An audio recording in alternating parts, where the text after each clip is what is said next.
मंत्री बनने के बाद बदल गया है ओम प्रकाश राजभर का मिजाज।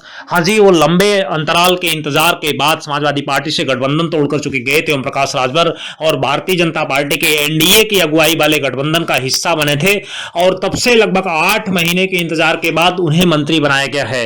मंत्री बनने के पश्चात वो पूर्वांचल के दौरे पर थे, चूंकि उनके पुत्र जो अरविंद राजभर है उनको घोसी से लोकसभा का चुनाव लड़ना है। एनडीए ने उन्हें प्रत्याशी बनाया है और वो घोसी के दौरे पर थे और एक जनसभा को संबोधित कर रहे थे।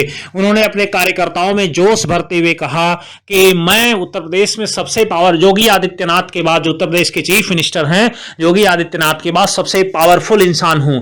एसपी डीएम, यहां तक कि उन्होंने डीजीपी को भी नहीं छोड़ा। उन्होंने कहा कि इसमें किसी की औकात नहीं है कि मुझसे फोन करके पूछे कि आपने अपने कार्यकर्ता को यहां भेजा है क्या। और साथ ही उन्होंने यह कहा कि जब आप पुलिस स्टेशन जाएं, पुलिस थाने जाएं, तो पीला गमछा लगाकर जाएं और साथ ही उनको यह बताएं कि मंत्री जी ने भेजा है। और यहीं पर नहीं रुके ओम प्रकाश राजभर, उन्होंने कहा कि आप शोले मूवी देखे हैं?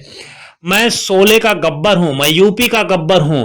मेरी औकात इस समय उत्तर प्रदेश में सबसे ज्यादा है। केवल चीफ मिनिस्टर जो है उत्तर प्रदेश के योगी आदित्यनाथ, उनसे उनकी सबसे ज्यादा है, दूसरे नंबर का आदमी मैं हूं।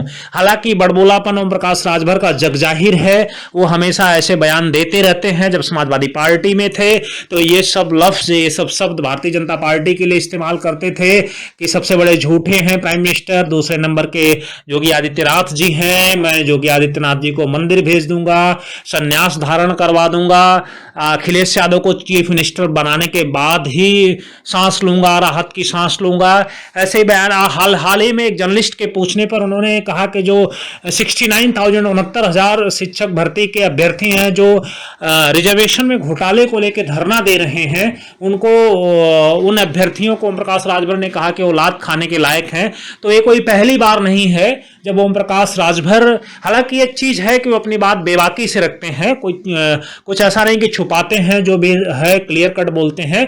लेकिन देखना है कि उत्तर प्रदेश में जो लोकसभा चुनाव है उनकी पूर्वांचल की कुछ सीटों पर, जो पूर्वांचल के मिर्जापुर, जौनपुर, भदोही, बलिया, गाजीपुर और कुछ आजमगढ़ के क्षेत्रों में उनके वोटर्स हैं, खासकर राजभर वोटर्स हैं, और वो कितना सहयोग कर पाते हैं ये तो चुनाव के बाद का रिजल्ट बताएगा। और सबसे बड़ी उनके लिए चुनौती है कि जो घोसी लोकसभा है उसमें अपने बेटे को कम से कम चुनाव जितवा ले जाएं।